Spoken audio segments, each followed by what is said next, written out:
अब ये जो थोथा है सारा संसार लेके बैठा है।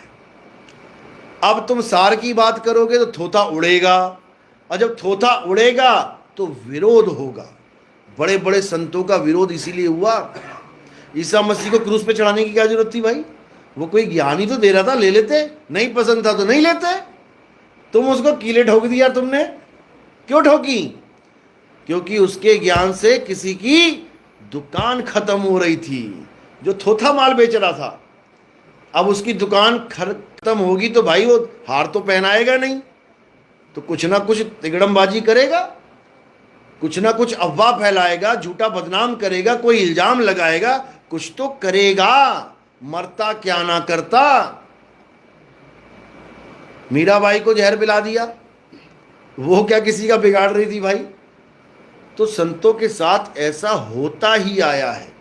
ये जगत भगत का बैर सदा से है, लेकिन हमने हमने इस चक्कर में नहीं पड़ना है जो दुनिया पड़ी हुई है कि मैं तो हिंदू हूं, मैं तो हिंदू का ही सत्संग सुनूंगा, मैं तो गुरु हिंदू ही धारण करूंगा, मैं मुसलमान हूं, मैं मुसलमान की बात सुनूंगा, मैं ईसाई, मैं सिख हूं, मैं तो अपने धर्म की बात सुनूंगा। बिल्कुल नहीं।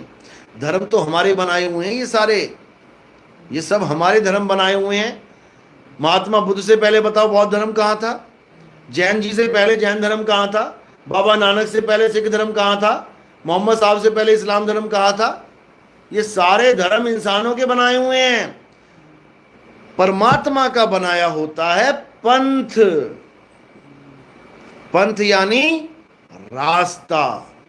पंथ बेचारा क्या करे? जो पंथी ना चले विचार, अपना मार्ग छोड़ के फिरे उजाड़ उजाड़। सरकार ने सड़क बना दी एक जंगल में से तुम्हारे सहूलत के लिए, तुम्हारे घर से लेके शहर के बीच में जंगल पड़ रहा था, उन्होंने एक सड़क बना दी बिल्कुल सीधी। अब तुम्हारे दिमाग में क्या आया? चलते चलते सीधे यार इधर क्या होगा उधर क्या होगा, और घूम गए जंगल में। तो कह रहे हैं अपना पंथ छोड़ के, अपना मार्ग छोड़ के फिरे उजाड़ उजाड़। उजाड़ जंगल में तू घूम रहा है, तुझे मिलेगा क्या? रास्ता तुम्हें बताया जा चुका है। आज्ञा भई अकाल की, तभी चलायो पंथ। सब सिखन को हुक्म है गुरु मान्यो ग्रंथ। तो ग्रंथ को गुरु मानना है कि ग्रंथ में जो ज्ञान है उसको गुरु मानेंगे? जो ज्ञान है वो है हमारा गुरु। ज्ञान ही गुरु है। अभी किसी को सांप काट ले, उसको ज्ञान ही नहीं है कि मैं अब क्या करूं, पक्का मरेगा।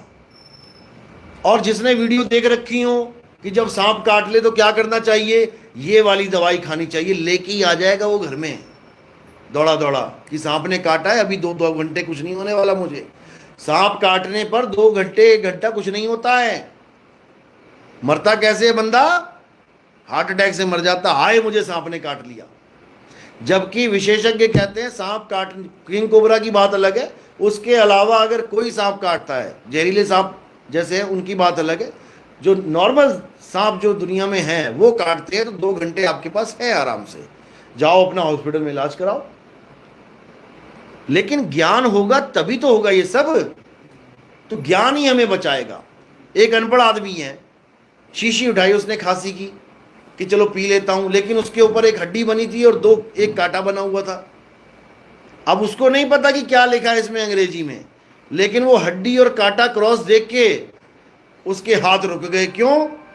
क्योंकि उसने कहीं ज्ञान समझ लिया था, सुन लिया था कि जहां पर ये हड्डी यानी खोपड़ी और कांटा बना हो वो क्या है, खतरा है। उस ज्ञान से उसकी जान बच गई, नहीं तो अक्षरों से नहीं बचती। तो इसीलिए ज्ञान गुरु है। और कोई भी हमें ज्ञान दे उसका ज्ञान हमारा गुरु है, अगर वो सही है तो। कोई भी हमें ज्ञान दे, भले तुम्हें कोई मुस्लिम फकीर ज्ञान दे रहा है, बाबा बुल्ले शाह, हजरत बाहू, अगर ये भी तुम्हें ज्ञान दे रहे हैं और तुम कह रहे हो नहीं यार ये तो मुसलमान है, तो समझो तुमने अपने पैर पे कुल्हाड़ा मार लिया। क्या पता वो तुम्हारी मुक्ति का ज्ञान दे देते, तुम हिंदू होके मुक्त हो जाते, वो मुसलमान होके मुक्त हो रहा था। क्या पता बाबा नानक ऐसा ज्ञान दे रहे थे जो एक मुसलमान ने सुना लेकिन रिजेक्ट मार दिया कि नहीं यार ये तो मुसलमान है ही नहीं, तो कुछ और ही है, मैं इसकी बात नहीं मानता, तो मुसलमान अपनी मुक्ति से समझौता कर बैठा। इसी प्रकार आज भी अगर तुम्हें कहीं पर भी कोई ज्ञान सुनने को मिलता है जिससे तुम्हें यह लगे कि मेरी मुक्ति हो जाएगी, कभी पक्षपात मत करना, याद रखना, क्योंकि ये ज्ञान परमात्मा की दया से आता है। ये कोई बोल नहीं सकता अपने मन से, ये मालिक की मौत से आता है। जब वो चाहता है कि मेरे बच्चे आजाद हो जाएं, भेजता है किसी ना किसी को।